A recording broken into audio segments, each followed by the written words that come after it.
continue during the Shabbat, whether you're able to go ahead and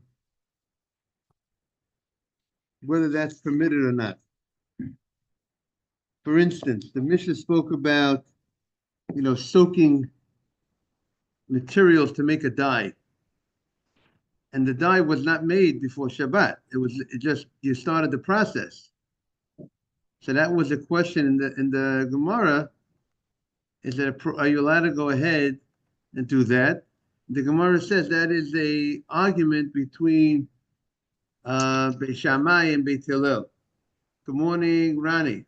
Good morning, Rabbi. Morning. I presume the N stands for Nathan. I presume. Morning, Nathan.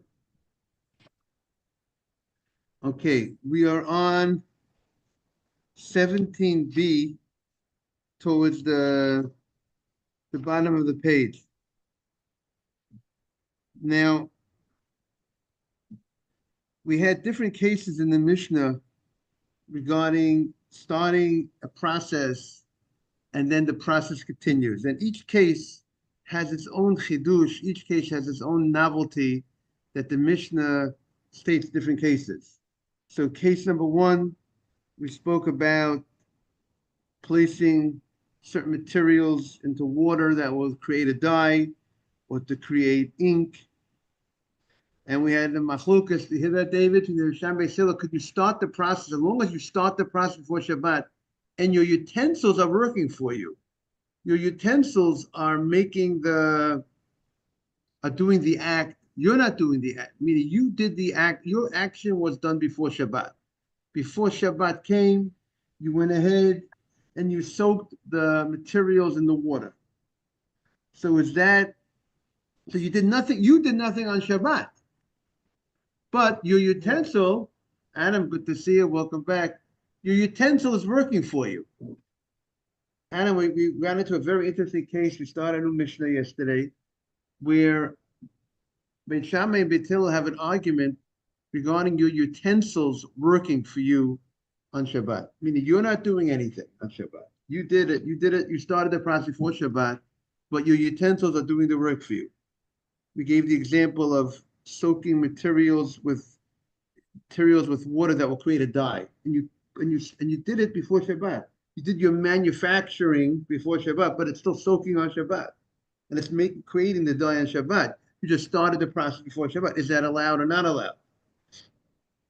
So Beit Shammai says you can't do that because your utensils, the same way you have to rest, your animals have to rest, your utensils have to rest. And if your utensils are doing a Malacha 17b3, if your utensils are doing an act on Shabbat, if your utensils are working for you on Shabbat, that would be forbidden. That is the Rabbi, the Moshe Paul Reichman never used to pour concrete in his buildings on Friday because they would continue to set on Shabbat, which is why they only poured Monday through Thursday for the foundations and for the structure. Wow, that's fascinating. Now the question is why he, even though the law would follow Beit Hillel, we have to see what was his, stringency, that he didn't, obviously he was being stringent, sounds like he would be stringent like Beit Shammai, or he had some other reason, maybe that his situation would be different, that he felt it was necessary. Maybe there is a difference in someone in that situation, and when it's done in a public forum, in a public setting, is there any difference or not? That would have to be looked into the halacha. You're welcome, Emmanuel. And then the Mishnah gave case 2, was putting a bundle of flax into a oven before Shabbat. Good morning, Emmanuel. In order that it should clean the bundle of flax, the heat would do the cleaning. And that's on Shabbat, that type of action is forbidden. You can't clean the flax on Shabbat. You don't clean your suit. You don't launder your suit on Shabbat. So you can't clean the flax on Shabbat, but you said everything up before Shabbat. And we say over here that same argument of Beit Shammai and Beit Hillel, and we explained yesterday. Again, Beit Shammai will say you cannot do that. You would have to set it up that it should do the cleaning of the wool of the flax. Sorry, not the wool, the flax would have taken place before Shabbat. Actually, that you had completed the process. If your oven is working for you on Shabbat, that it is doing a process of cleaning, that would be forbidden. And Beit Hillel said it's no problem as long as you finish your act before Shabbat. What happens, but the fact that your utensil is working for you on Shabbat would not be a problem. Is that clear? That is the opinion of Beit Hillel. And we said, what is the chidush? What is the novelty in the second case more than the first case? So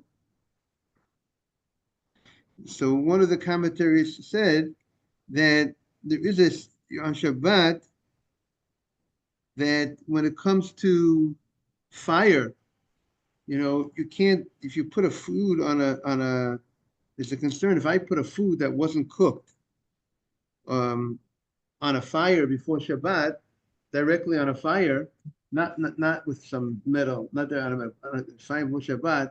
So so technically I didn't do the cooking on Shabbat, right? If I put the food on before Shabbat, I didn't.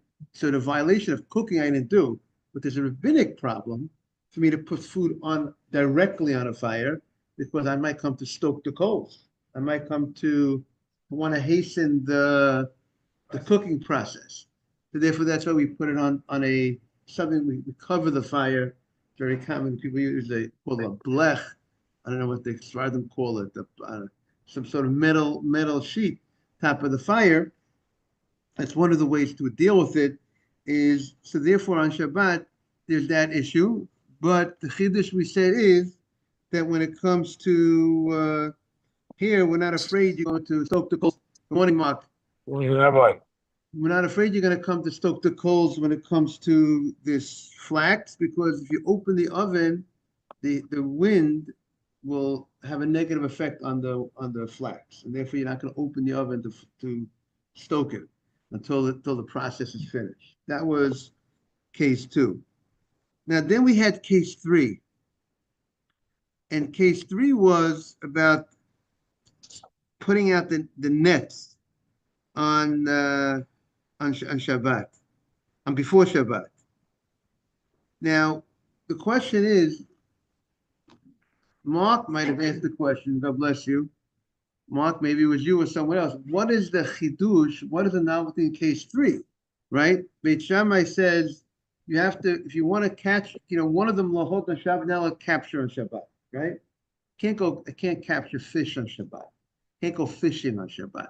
I can't capture animals on Shabbat morning. So the same machloket. If I want to capture, if I want to spread out a net, the Beit Shammai says you have to spread out a net and we explained yesterday, in a place where there's a lot of animals, and the net is the smaller that the net will be filled with those animals before Shabbat. Whatever you're capturing, it's going to be filled before Shabbat, because you can't have your net catch for you on Shabbat. That means your net, your utensil, is working for you, doing an act of malacha. So that I can't do on Shabbat, I can't capture on Shabbat. So I can't according to Beit Shammai, I can't put out a fishing net before Shabbat and come after Shabbat, and I'll see what comes into the net. That's not the halacha. Right. We're going to discuss. We're going to get into that. We're going to get into the mill. If you put them before Shabbat, if a person puts something into something before Shabbat, can it continue to work for you on Shabbat? Right. So so that is like I said, that will be the halacha, right? You'll be able to spread that net before Shabbat. Come after Shabbat, see what you can put that mouse trap on before Shabbat. Right? And then it's going to catch it right before Shabbat, and hopefully after Shabbat, it's going to catch the mouse. we don't say there's a problem, even though it caught the mouse on Shabbat, right? So that would not be, we'll see about the mill. We're going to come to your case, right? Exactly. About technically, there would not be a problem put on the mill before, put the thing in the mill before Shabbat. Question is the noise, the sound. We'll see how that affects. You don't want people to say that, oh, the religious people up there. Actually doing it. More about appearances. That might, right. Then we're going to get into that question about the appearance or not, right? It might be different in the Sephardi opinion and Ashkenaz opinion of the sound. Is that a big concern? Not a big concern. Exactly. We're going to. Right. Exactly. Right. But you should know, I once was at Rabbi Eli Mansour Shul in Brooklyn. We had a Shabbaton, and Rabbi David Yosef, the present chief rabbi, spoke. This is going back maybe a number of years before he was chief rabbi. And I think he spoke about the machloket between his father and Rav Moshe Feinstein. I think he spoke about having, you're allowed to leave the dryer on, I think was his case, before Shabbat. So according to, let's say, the Sephardi opinion, you put it on before Shabbat. You don't have to close the dryer. Could still be working for you on Shabbat. But I recall he said Ashkenazim will not do that. Ashkenazim will close the dryer before Shabbat. I'm not discussing whether you could use the clothing on Shabbat once it's finished. But I'm saying, but can you have the dryer on Shabbat?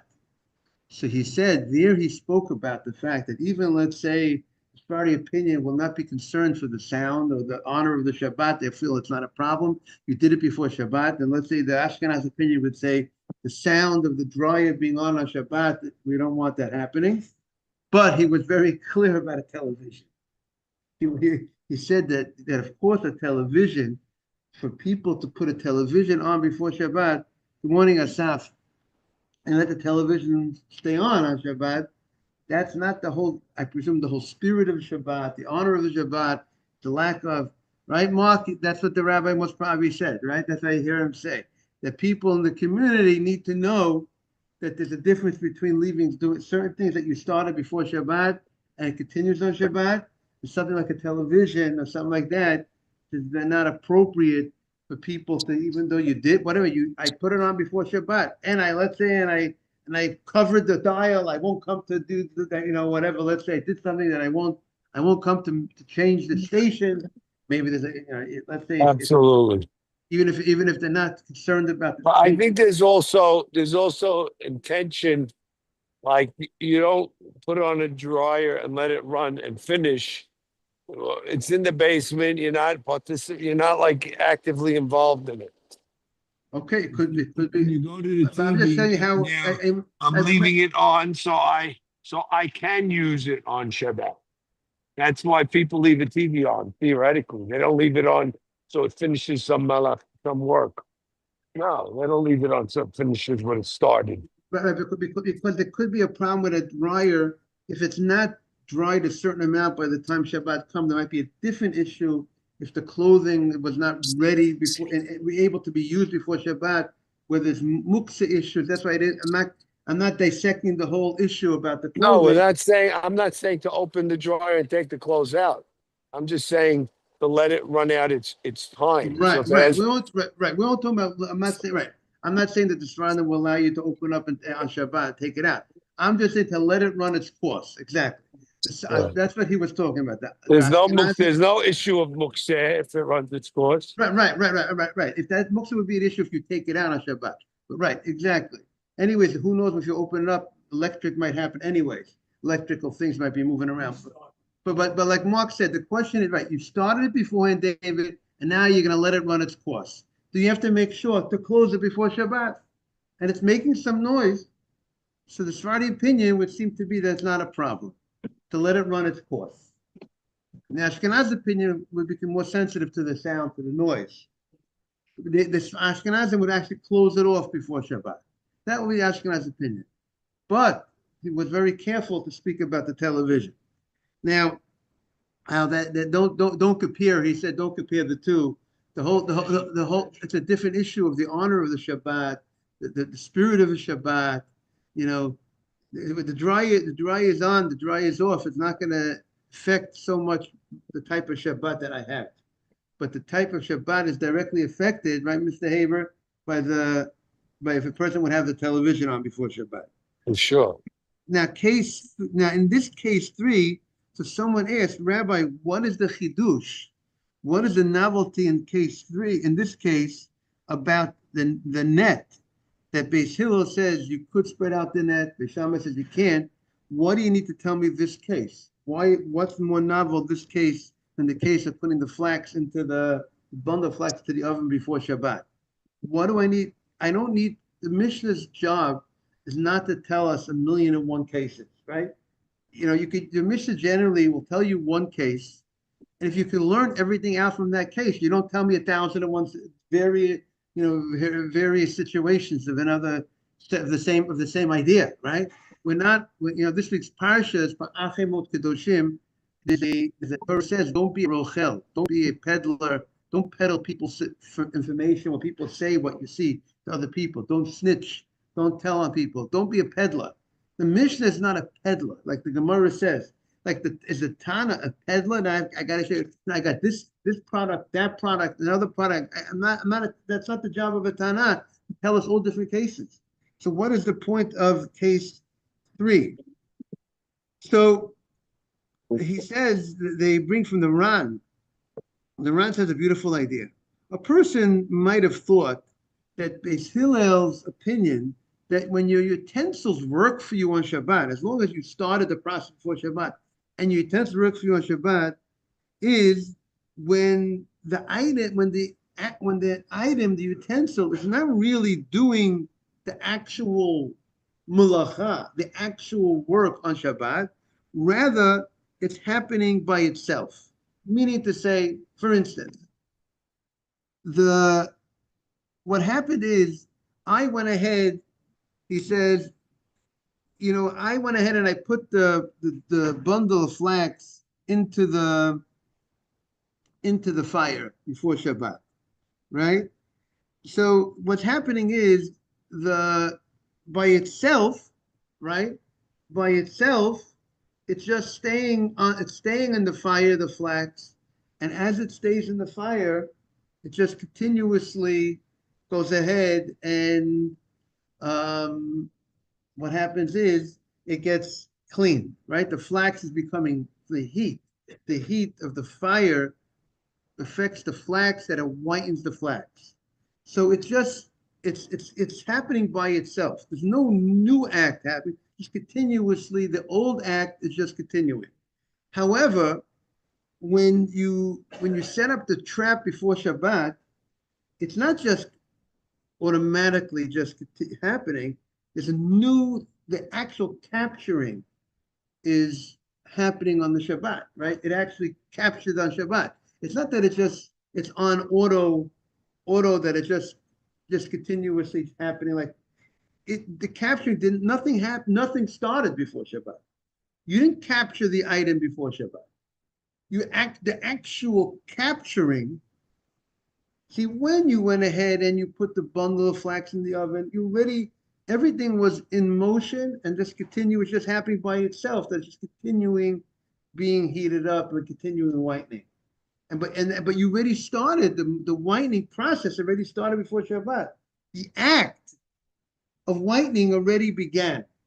It just was continuing. So you might have said perhaps Beis Hillel would be more strict when the whole act is happening on Shabbat. The whole act of the malacha, the actual capturing, is happening on Shabbat. So the Beis Hillel teaches us. Good morning, Mark. So the Mishnah is teaching us that even the main act that's happening is on Shabbat. The main capturing is happening on Shabbat. Still, Beis Hillel says there's no problem by spreading out the net before Shabbat. Okay, now we have a new case. Then we got into the next case, and now we're on the next Beis Shammai Omrim. Beis Shammai Omrim. We are now right. So now we're going to move to B4, 17B4. the fifth area of machloket, Beit Shammai Omrim, 17b4, yeah. 17b4, Beit Shammai Omrim. It's the second Beit Shammai Omrim. Beit Shammai Omrim, Ein notnin orod labdan. If you want to go ahead, you want to give skins to a tanner, that he should go ahead and work the skins for you, and make a nice leather for you. V'lo kelim l'koves nochri, and you want to go ahead and give your clothing to a laundromat, to a cleaners. You're only allowed to ela kedei sheyasu mibod yom, that there's enough time that he could go ahead and work the skins or clean the clothing before Shabbat. If there's not enough, what? A guy, we're talking about a guy, right. If there's not enough time for the guy to do it before Shabbat, Beit Shammai says it's forbidden. Why? Because since the guy is doing the thing for you, meaning you told him I want you to work the hides. You gave it to him before Shabbat, and he has no time to finish it before Shabbat. It's a job that you gave him requires that he has to work for you on Shabbat.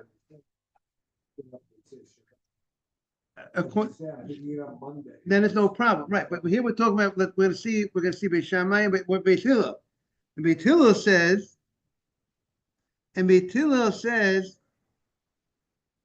Ubekulan, and we're going to see, right? So that's the.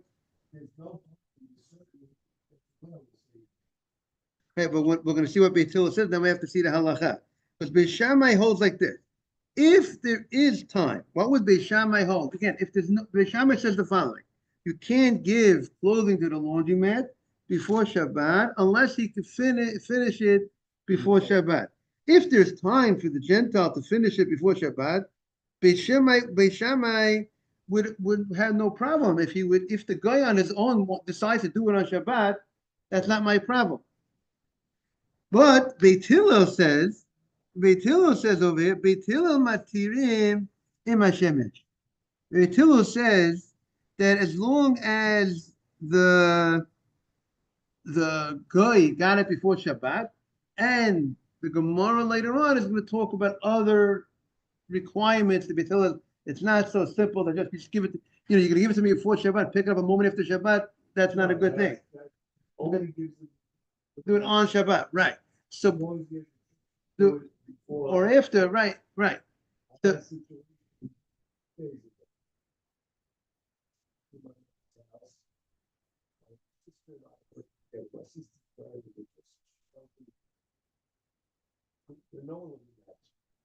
you could paint it 6 days. Don't paint on Shabbat. Don't paint on Shabbat. I told him, listen, give me $6,000 for the job. It's for the contract of the job. You could paint it 1 day a week. You could paint it 8 days a week. I'm not telling you when to start. I'm not telling you when to finish. It's not my business. You paint any day you want. right. The question would have to be looked into if he's doing it in an area that people know that it's your house. Meaning, let's say it's in Brooklyn, and what? If it's that way, that would be. Then you have to ask the question. You know what I mean? So let's say you're on Ocean Parkway. You're on Ocean Parkway and Avenue. Ocean Park. Someone would be on Ocean Parkway, and say and his house, and he's doing his house. The question, and the guy comes into the house on Shabbat. That might be more of a question. Oh, so no, he's not even coming in. Yeah, I'm just saying that would be. Right. I'm talking about maritime, right? There's no question, meaning there's no question if you contract someone to do a job and he does it on the Shabbat, he did on his schedule, not on yours. He didn't do it for you. But the only question is you get into issues, right? But the only time you get into issues sometimes is marit ayin. If someone's if he's coming into your house, I pay a guy for a job, right? I say I want you to build me a cabinet. I say, I'm giving you $1,000, build a cabinet at your convenience. And he says, yeah, I want to come in on Saturday. It's a good day. Yeah, I can't have him come into my house and build a cabinet on Saturday in my dining room, right? So even though I didn't violate the issue of the contracting of that issue of that he worked for me on Shabbat, because he worked for himself on Shabbat, because it was convenient for him to do it on Shabbat, but there's a different issue of Maratayin. So that would be the issue that would have to be looked into. If there's no Maratayin, then there's no problem, because then it wouldn't, if there wouldn't be Maratayin, it wouldn't look like nobody would think that you hired him for Shabbat, so then it wouldn't be a problem. Then it wouldn't, then that issue would also be addressed. Yes. Right, exactly. So that we have a certain, exactly. There's something that people could think that is hired hourly, you wouldn't be able to do that. But you're exactly right. Even though that's right, exactly. Some people do that work, do it out. Right, exactly. If it was obvious that right.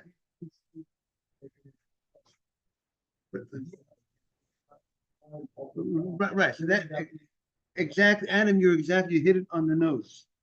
It's exactly why can't he build come to me to build a cabin on Shabbat? I paid him for the job. That's called kablonot. I paid him for the job. It's not called it. Don't do that, no one lives there. But you hear what I'm saying? So good morning, Nathan. So you're right, but then the question how it looks. You know what I'm saying? But if I hire him, if I say I want to come for tomorrow, come for Saturday, I'm paying you, I want to give you $1,000 to build it on Saturday for me. That's a different issue. That's a different problem. That's the problem of the Beis Shammai Beit Hillel. They were talking about an actual problem for I'm hiring someone for Shabbat. But your case, Adam, it's not a problem of the hiring, because I told him, I'm paying for the job. Do it at your convenience. But the problem is I am my look problematic. You know what I'm saying? So here, Beit Hillel allows the situation of bringing the laundry to give the clothing to clean before Shabbat, and we'll have to wait to the Gemara later on that's going to give certain conditions that he will when Beit Hillel say this exactly would be fine. Amar Rabbi Shimon Gamliel. Shimon Gamliel says now we are on Chai Yudchet 18a 1. Or Shimon Gamliel. No again haya Beit Abba. Even though my father was from the opinion of Beit Hillel, but he was strict. Sometimes people take upon Moni David some stringencies, machmir. He was strict, like Beit Shammai. Shenutnin klei lavan. If he wanted, he had some white clothing. You want some clothing that he wanted, then he needed to get washed. The koves nochri. He would give it. When he would give it to the laundromat, he would make sure to give it to the laundromat at least 3 days before Shabbat. Because he knew by 3 days before Shabbat, then definitely he will not be working on the job on Shabbat. So he could pick it up on Friday. So that is he was strict. Now. Right. Also, like, if I buy merchandise, if I buy bakeries for me, and I order it on Friday or Tuesday, they could make it on Shabbat. Right. Because the tannery, you ask them to tan leather for you. They can do it any day they want. Right. Like, Can't necessarily order it on Friday and ask for. that's for sure. We Sunday. said that. No, you can't. Motzei, I'll give it to you in order on Friday afternoon. I'm picking it up Motzei Shabbat. Right. Then you can't. Right, but if there's enough time they could do it on Friday, that is not a problem. Even if they say, It's contracted over a period of time. They work on Saturday. They work every single Saturday of the month or whatever. So now the Gemara says, "V'shavim elu ve'elu." They both Beit Shammai and both Beit Hillel agree. Shetoanim korat Beit Abad v'gulei hagat. What does that mean? So Rashi explains very beautifully. You know, you have the olives and you have the grapes, and after you would go ahead and you would press them, Rashi says, let's say before Shabbat you press the olives, before Shabbat you press the grapes. But after you press the olives and you press the grapes before Shabbat, you didn't get everything out. Let's say you didn't get everything out of it. So they would take a beam, something heavy, and put it on the grapes, put it on the olives, and that would push out the rest of the what? The juice. So you're allowed to go ahead, even Beis Shammai, who says that your utensils are not allowed to work for you on Shabbat. Your utensils can't do the work for you. And here we're doing the thing called threshing, dash. We're separating the juice from the grape. We're separating. You can't squeeze grapes on Shabbat. You can't squeeze the olives on Shabbat. Indirectly into the salad, the lemon into the salad. But nevertheless, Beis Shammai would say that here you're allowed to go ahead once you already started the process, once you already did the main squeezing out before Shabbat. Now this second squeezing, which is done through your board, your beam that's on top of the olives and the grapes, that would be not a problem. Why would not be a problem? Because Rashi says, but Beis Shammai still says I can't do something. But again, Beis Shammai still says my utensils can't work for me on Shabbat. So the question is, why is this different than the other case of my net working for me on Shabbat? Very right. To say it right. The malacha, right? The malacha, the actual malacha of is done. The fact that adding to this extra squeezing would not be the biblical prohibition. If you look at the Rashi on Yudchet on the right side, morning, Jack. Rashi says, he says over here, Hanimili, in the middle of the Rashi, when you have olives and grapes that were not crushed before Shabbat, that would be the biblical prohibition if you actually started the crushing on Shabbat. But since it was already crushed and without, he says, without the beam, the liquids would still come out, would still trickle out. It won't trickle out so well, right? You already ground it, you already crushed it before Shabbat, but there's still, and the liquid is still oozing out, right? You crushed it, there's holes now in, it's oozing by itself. No, it's right. Right. Before Shabbat, it would ooze out by itself. Now I am hastening the process by putting the beam on before Shabbat. I did two things before Shabbat. I crushed it before Shabbat, and then I put the beam on. But now Beis Shammai says usually your utensil can't work for you on Shabbat. Your utensil can't do an act of work for you on Shabbat. Your trap can't capture for you on Shabbat. But here, that trapping, so to speak, or that oozing out, that separation of the liquid from the thing would have happened by itself at a much slower pace. Because I already crushed the olive and I crushed, so it's already, the liquid is oozing out very slowly. So hastening the process, Mona Solomon, is not the biblical prohibition, and therefore Beis Shammai would actually be lenient in such a situation. See, so Beis Shammai would say, once you crush the olives, crush the grapes, then you could put the beam on before Shabbat, even though it is hastening the process of separating the liquid, the juice from the grape and the olives.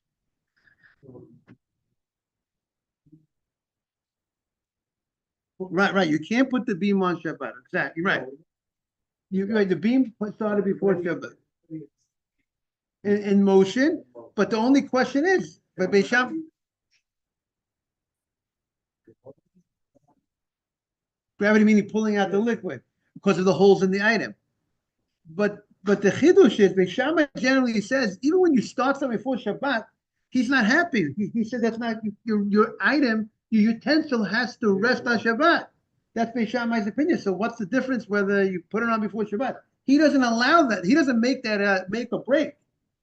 But here he would say, don't beam on it and grab it. Still draining. right. That I mean, but definitely you right. It's not a malach of Shabbat. You did it before Shabbat, right? Right. You didn't use any utensil. There's no utensil. Again, what's the utensil?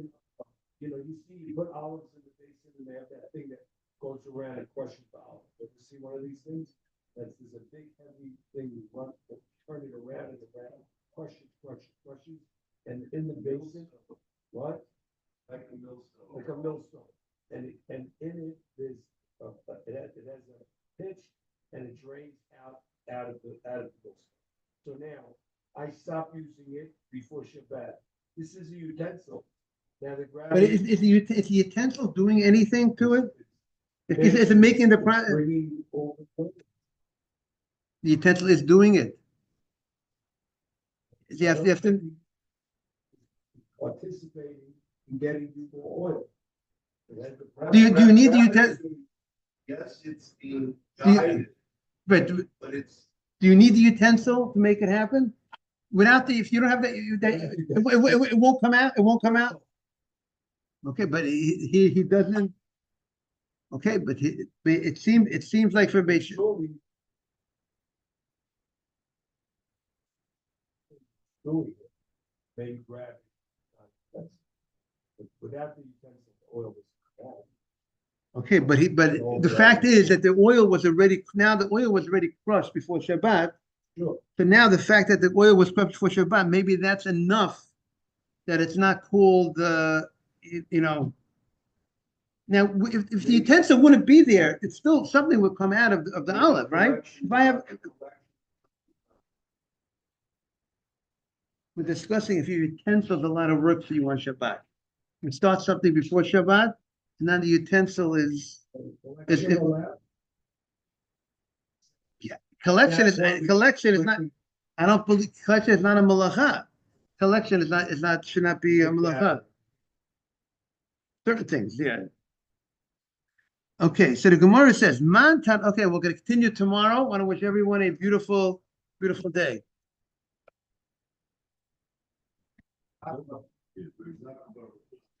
All the best, everybody. Thank you, Rabbi. Have a great day. Thank you, Ronnie. Thank you. The people are good stuff. Yes, the Torah is the best stuff. My father, blessed memory, said Torah is the best Torah. Torah is like the best merchandise, you know. People wheel and deal in materials, but the best Torah, the material, David, Torah. That's the best goods. That's the best stuff. Take care, Saf. Take care, Emmanuel.